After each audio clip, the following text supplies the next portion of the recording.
ഇന്ത്യയുടെ ഗ്രാമങ്ങളിലുള്ള കർഷകരെയും അവരുടെ നിത്യജീവിതത്തെയും വളരെ പ്രതികൂലമായാണ് വരൾച്ച ബാധിക്കുന്നത്. മനുഷ്യനെ മാത്രമല്ല, മറ്റ് ജീവജാലങ്ങളെയും വരൾച്ച കൊന്നൊടുക്കാറുണ്ട്.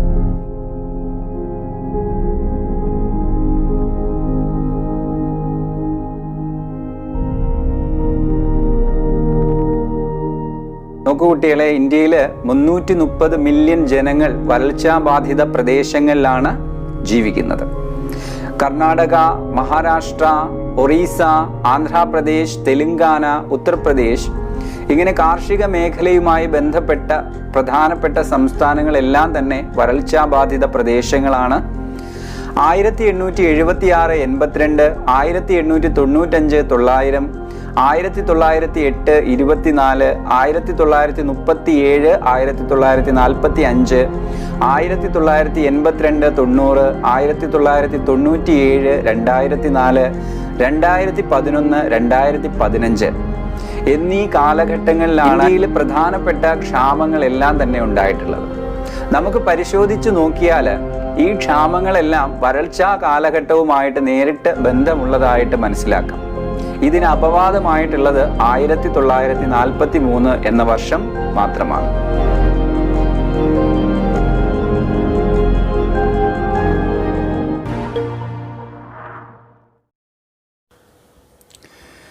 പ്രിയപ്പെട്ട കൂട്ടുകാരെ, എല്ലാവർക്കും നമസ്കാരം. ഈ ലേണിങ്ങിൻ്റെ പുതിയൊരു ക്ലാസ്സിലേക്ക് എല്ലാവർക്കും സ്വാഗതം. അപ്പോൾ വരൾച്ച അതേപോലുള്ള പ്രകൃതി ദുരന്തങ്ങൾ നമ്മുടെ ഇന്ത്യൻ ഗ്രാമങ്ങളെ വളരെ ദോഷകരമായിട്ട് ബാധിക്കുകയാണ്.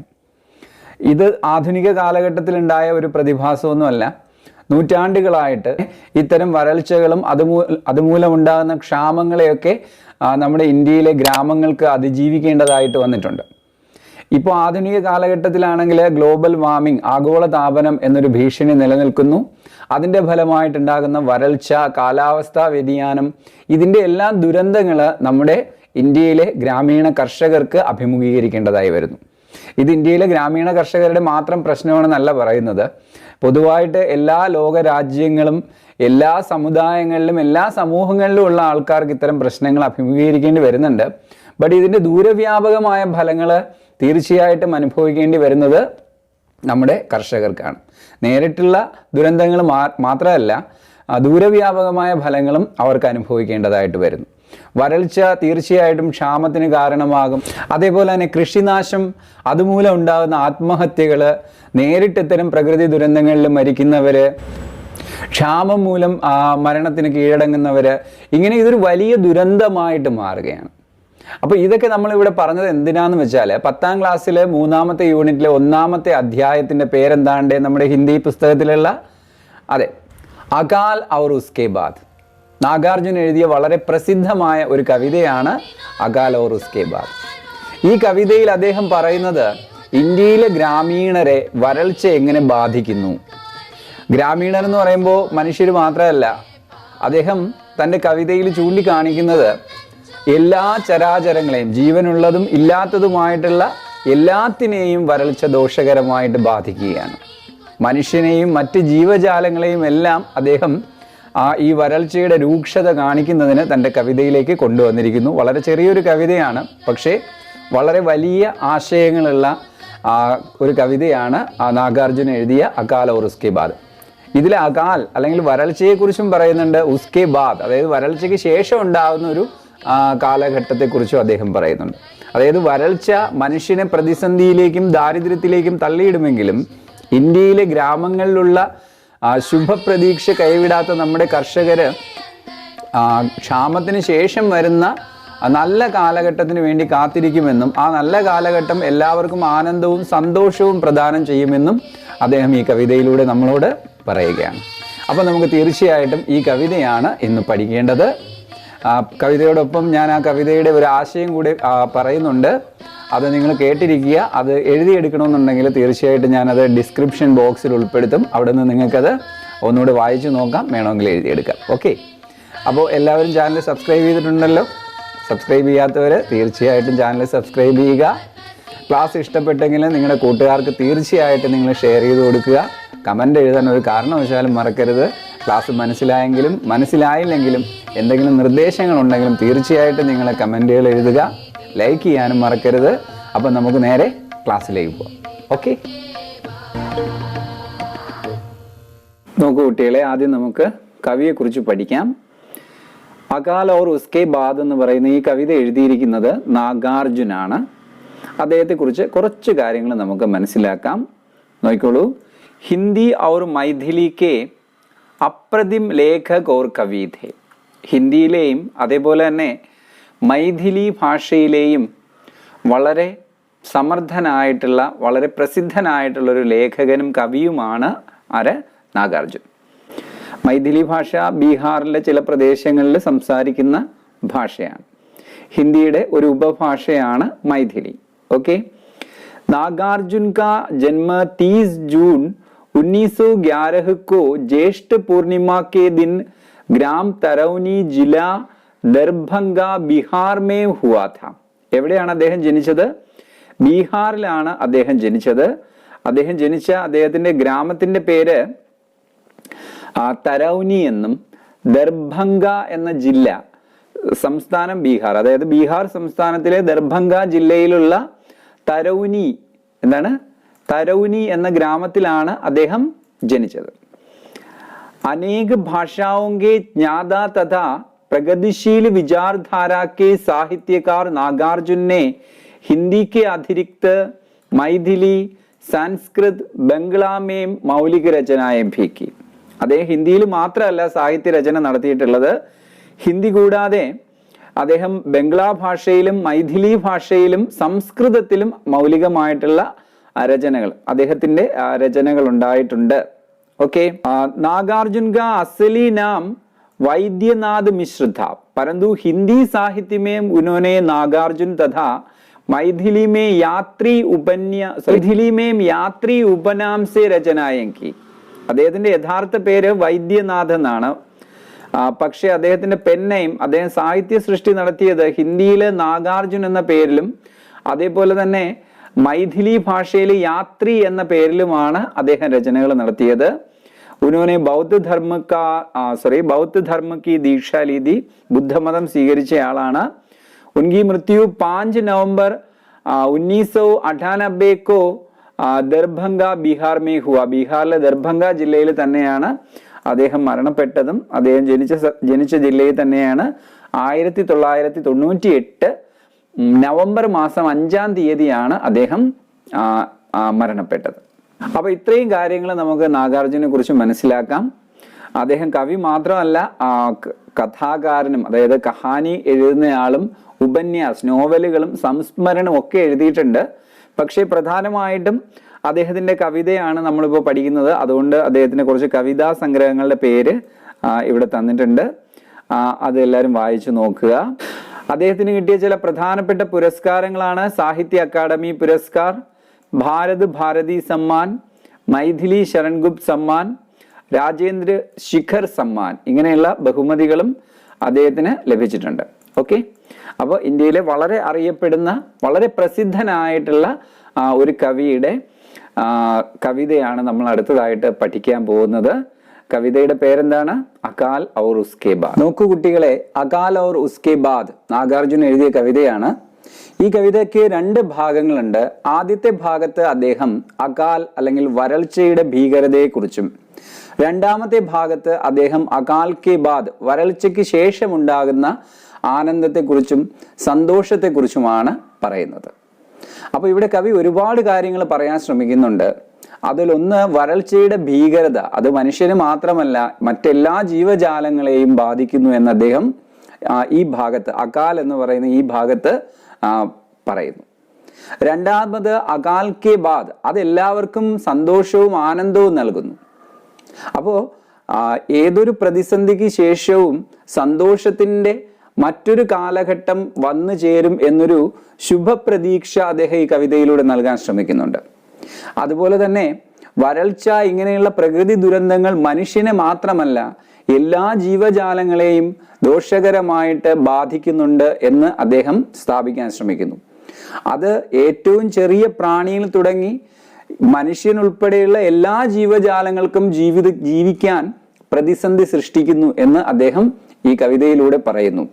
ഈ കവിതയിലെ വരൾച്ചയെ കുറിച്ച് അദ്ദേഹം പറഞ്ഞിരിക്കുന്ന ഭാഗമാണ് നമ്മൾ ആദ്യം പഠിക്കുക.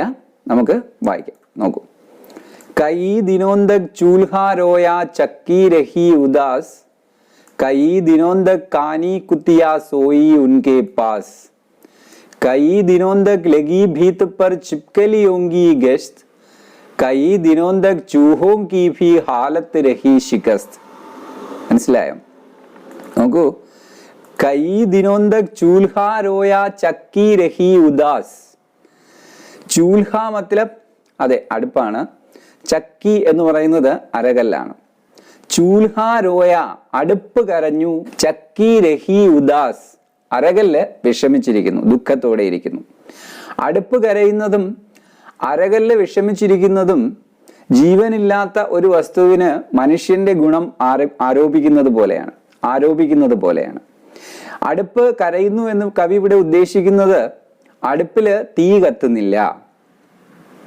മനസ്സിലായല്ലോ? അടുപ്പില് തീ പുകയാത്തത് കൊണ്ടാണ് അടുപ്പ് കരയുന്നു എന്ന പ്രയോഗം അദ്ദേഹം നടത്തിയിരിക്കുന്നത്.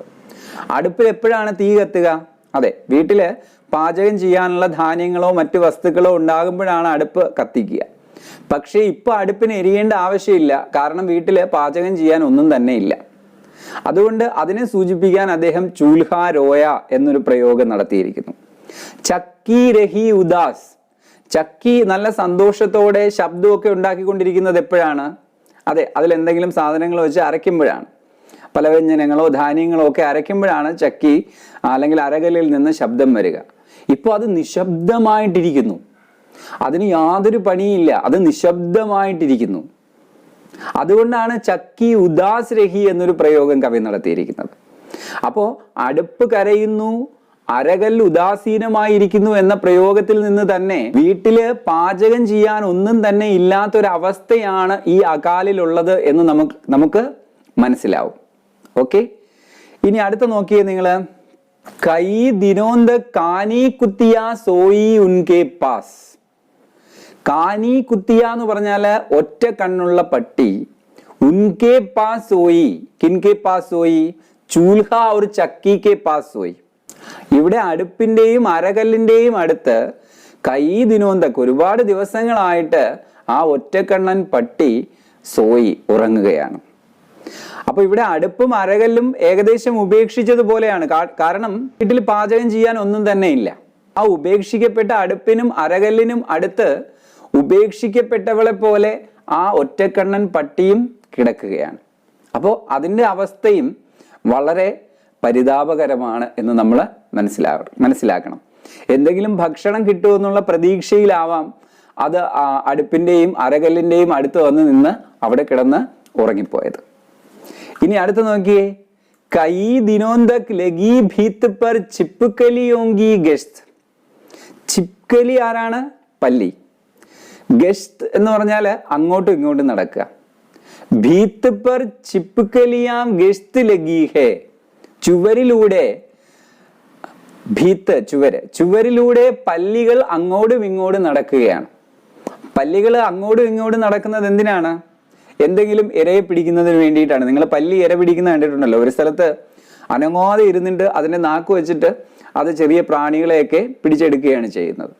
പക്ഷെ ഇവിടെ ചിപ്കലിയാം, പല്ലികൾ അങ്ങോട്ടും ഇങ്ങോട്ടും നടക്കുകയാണ്. കാരണം അവർക്ക് തിന്നാനായിട്ട് ചെറിയ ചെറിയ പ്രാണികളെ ഒന്നും കിട്ടുന്നില്ല. ചെറിയ ചെറിയ പ്രാണികൾ എപ്പോഴാ വരിക? മാറാനായിട്ട് വിളക്കൊക്കെ കത്തിച്ചു വയ്ക്കുന്ന സമയത്താണ് സാധാരണ കൊച്ചു കൊച്ചു പ്രാണികൾ നമ്മുടെ ചുമരുകളിൽ വന്ന് പറ്റുക, ഭിത്തിയിൽ വന്ന് പറ്റുക. ആ സമയത്ത് ആ ചെറിയ പ്രാണികളെയാണ് പല്ലികൾ ഭക്ഷിക്കുക. പക്ഷേ ഇവിടെ വീട്ടില് ധാന്യമില്ല, പലവ്യഞ്ജനങ്ങളൊന്നുമില്ല, അതുപോലെ തന്നെ വിളക്ക് കത്തിക്കാനുള്ള എണ്ണയുമില്ല, എപ്പോഴും ഇരുട്ടാണ്. അവിടെയാണ് ഒരു പ്രാണിയെയും കിട്ടാതെ പല്ലികൾ അങ്ങോട്ടും ഇങ്ങോട്ടും നടക്കുന്നത്. മനസ്സിലായോ? ഇനി അടുത്ത നോക്കിയേ. കൈ ദിനോന്തക് ചൂഹോം കി ഭി ഹാലത്ത് രഹി ശികസ്ത്. ദുരവസ്ഥയാണ്. ആർക്കും? ചൂഹോങ്കി ഹാലത്ത്, എലികളുടെ അവസ്ഥയും വളരെ മോശമാണ് ഒരുപാട് ദിവസങ്ങളായി. കൈ ദിനോന്തക് എന്നുള്ള ഈ ഒരു വാക്ക് കവി എല്ലാ വരികളിലും ഉപയോഗിച്ചിരിക്കുകയാണ്. അതായത് വരൾച്ചയുടെ അകാലിന്റെ ഈ ഒരു ഭീഷണി അല്ലെങ്കിൽ ഈ ഒരു പ്രതിസന്ധി വളരെ ദീർഘനാൾ നിലനിന്നു എന്ന് കാണിക്കുന്നതിന് വേണ്ടിയാവണം അദ്ദേഹം കൈ ദിനോന്തക് എന്നുള്ള പദം അവിടെ ഉപയോഗിച്ചിട്ടുണ്ടാവുക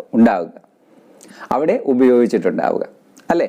അപ്പോൾ ഇവിടെ നോക്കൂ, ചൂൽഹാ രോയി, ചക്കി ഉദാസ് രഹി, കാനി കുത്തിയ, ചക്കി ഓർ ചൂൽഹേ കെ പാസ് സോയ, പീത്ത് पर छिपके लिया इधर उधर चल रहा है, ചൂഹോങ്കി ഹാലത്ത് ഫി ബഹുത് ബുരായ്. വളരെ മോശം അവസ്ഥയിലൂടെയാണ് എലികളും കടന്നു പോകുന്നത്.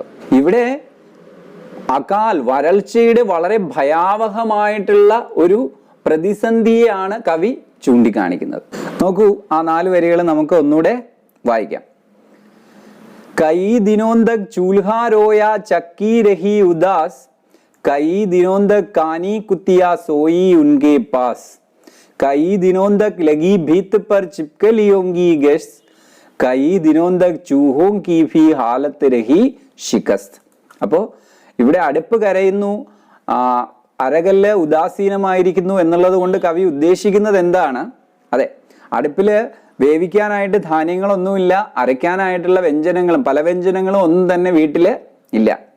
അതേപോലെ തന്നെ മറ്റ് ജീവജാലങ്ങൾ, അതായത് ഏറ്റവും ചെറിയ പ്രാണി പോലും ഈ ഒരു അകാലിന്റെ പ്രതിസന്ധി അനുഭവിച്ചുകൊണ്ടിരിക്കുകയാണ്.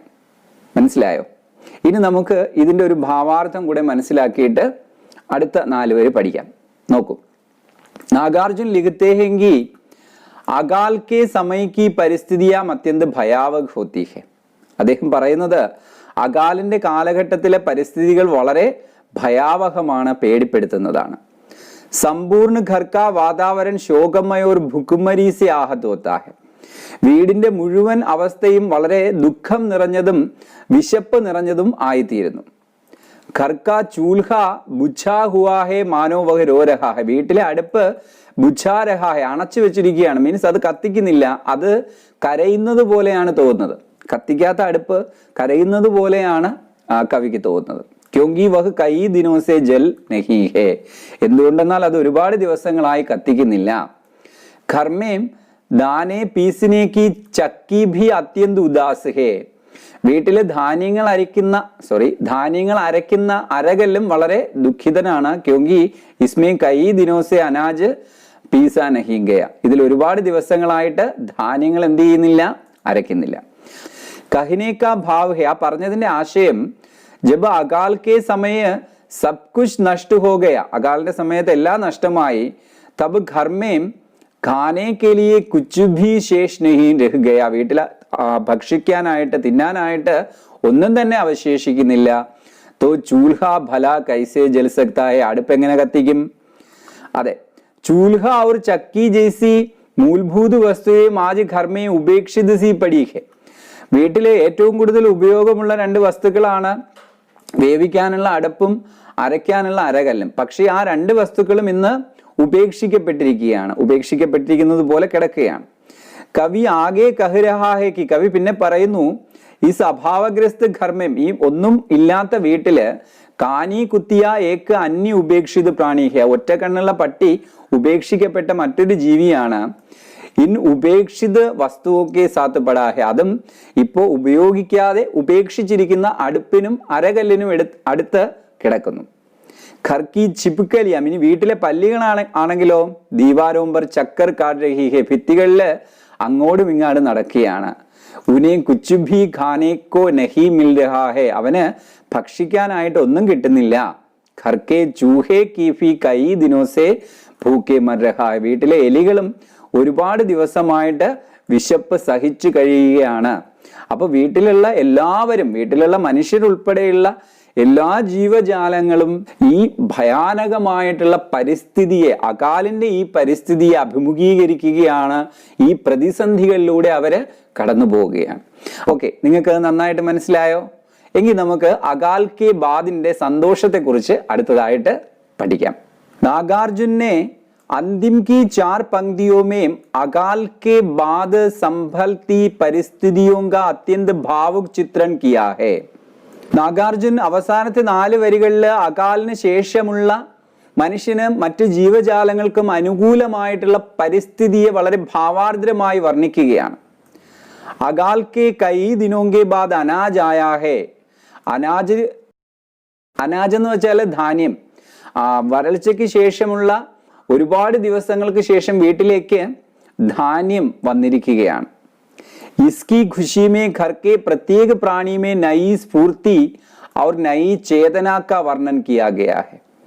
അതുകൊണ്ട് തന്നെ ആ സന്തോഷത്തിൽ വീട്ടിലെ ഓരോ പ്രാണിയിലും പുതിയൊരു ഉണർവും പുതിയൊരു ഉന്മേഷവും വന്നിരിക്കുന്നു എന്ന് അദ്ദേഹം ഈ വരികളിൽ വർണ്ണിക്കുകയാണ്. അപ്പോൾ ഇവിടെ ഞാൻ അതൊരു ഇൻട്രൊഡക്ഷൻ ആയിട്ട് പറഞ്ഞതേ ഉള്ളൂ കവിതയുടെ വരികൾ വായിക്കുന്നതിന് മുമ്പ്. അപ്പോൾ ഇവിടെ അകാലിന് ശേഷമുള്ള വീട്ടിലേക്ക് ധാന്യം വന്നപ്പോൾ എല്ലാ ജീവജാലങ്ങളിലും ഉണ്ടായ സന്തോഷത്തെയും ആനന്ദത്തെയുമാണ് ഈ 4 വരികളിൽ അദ്ദേഹം വർണ്ണിക്കുന്നത്. നോക്കൂ. दाने आए घर के अंदर कई दिनों के बाद, धुआं उड़ा आंगन से ऊपर कई दिनों के बाद, चमक कुड़ी घर भर की आंखें कई दिनों के बाद, कौवे ने खुजलाई पांखें कई दिनों के बाद. दाने आए घर के अंदर कई दिनों के बाद. कई दिनों के बाद घर में दाने आए. दाने मतलब ധാന്യങ്ങൾ വന്നു, വേവിച്ച് കഴിക്കാനുള്ള ധാന്യങ്ങൾ വീട്ടിലേക്ക് വന്നു.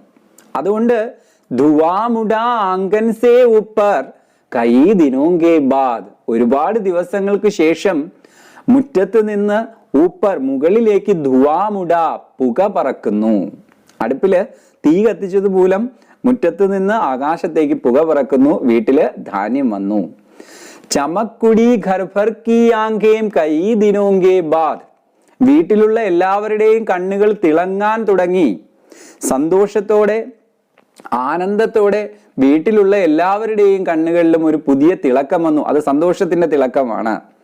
കൗവേനെ ഖുജിലായി പാഖേം കൈ ദിനോങ്കെ ബാദ്, ഒരുപാട് ദിവസത്തിന് ശേഷം കാക്ക അതിൻ്റെ കാലുകൾ ഖുജലായി ചൊറിയാൻ തുടങ്ങി. കാക്ക പാഖേം ഖുജലാനെ ലഗേ കൈ ദിനോങ്കെ ബാദ്, ഒരുപാട് ദിവസങ്ങൾക്ക് ശേഷം കാക്ക അതിൻ്റെ പുറം ചൊറിയാൻ തുടങ്ങി. ചുണ്ട് ഇങ്ങനെ കാക്ക എന്ത് ചെയ്യാറുണ്ട്, ഒരസാറുണ്ട്. അപ്പോൾ അത് എന്തെങ്കിലും ഭക്ഷണം കഴിച്ചിട്ടോ അല്ലെങ്കിൽ ഭക്ഷണം കിട്ടുമോ എന്നുള്ള പ്രതീക്ഷയിലോ കാക്കയും എന്ത് ചെയ്യുകയാണ്, അതിനു വേണ്ടിയിട്ടുള്ള തയ്യാറെടുപ്പ് നടത്തുകയാണ്. ഓക്കെ, ആ 4 വരി നിങ്ങൾക്ക് മനസ്സിലായോ? ഒന്നുകൂടെ ഞാൻ വായിക്കാം.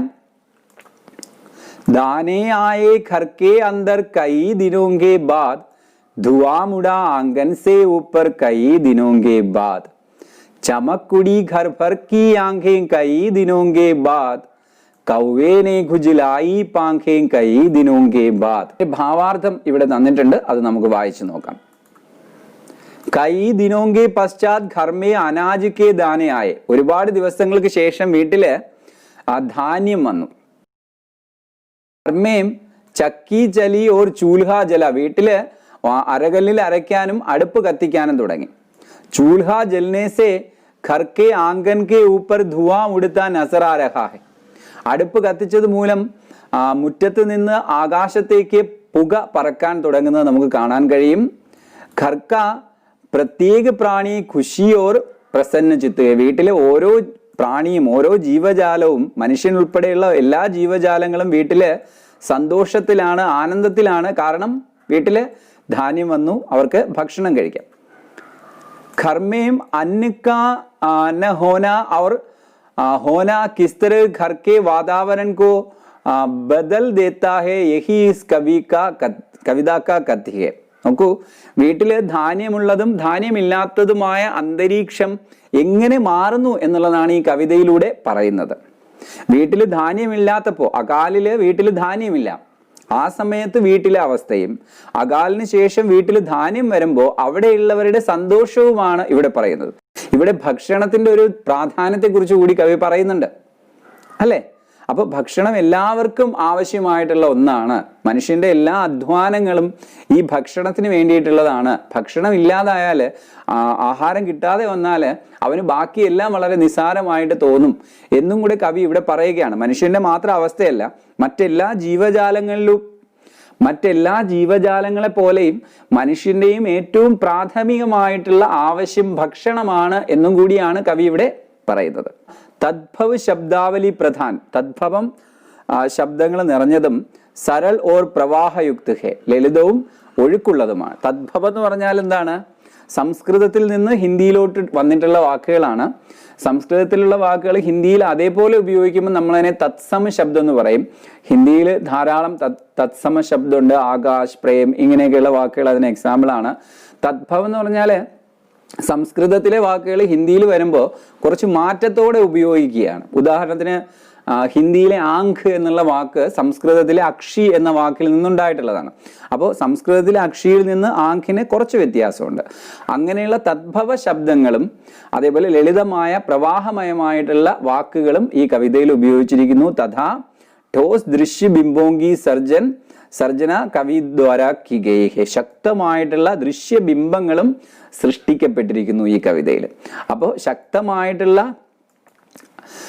ബിംബങ്ങളിലൂടെയും അതേപോലെ തന്നെ സരളമായിട്ടുള്ള പ്രവാഹമയി ആയിട്ടുള്ള തദ്ഭവ ശബ്ദങ്ങളിലൂടെയും ഈ കവിത കൂടുതൽ മനോഹരമായി മാറിയിരിക്കുന്നു. ഓക്കെ, അപ്പൊ എല്ലാവർക്കും ഈ പാഠഭാഗം നന്നായിട്ട് മനസ്സിലായോ? അകാൽ ഓർ ഉസ്കെ ബാദ്, നാഗാർജുന എഴുതിയ ഈ കവിതയിൽ അദ്ദേഹം അകാൽ അതിനുശേഷം വരുന്ന കാലഘട്ടം, അകാൽ അതിനുശേഷം വരുന്ന കാലഘട്ടത്തെ, അതായത് അകാൽ കെ ബാദ് ക്ഷാമത്തിന് അല്ലെങ്കിൽ വരൾച്ചയ്ക്ക് ശേഷമുള്ള കാലഘട്ടത്തെക്കുറിച്ച് പറഞ്ഞിരിക്കുകയാണ്.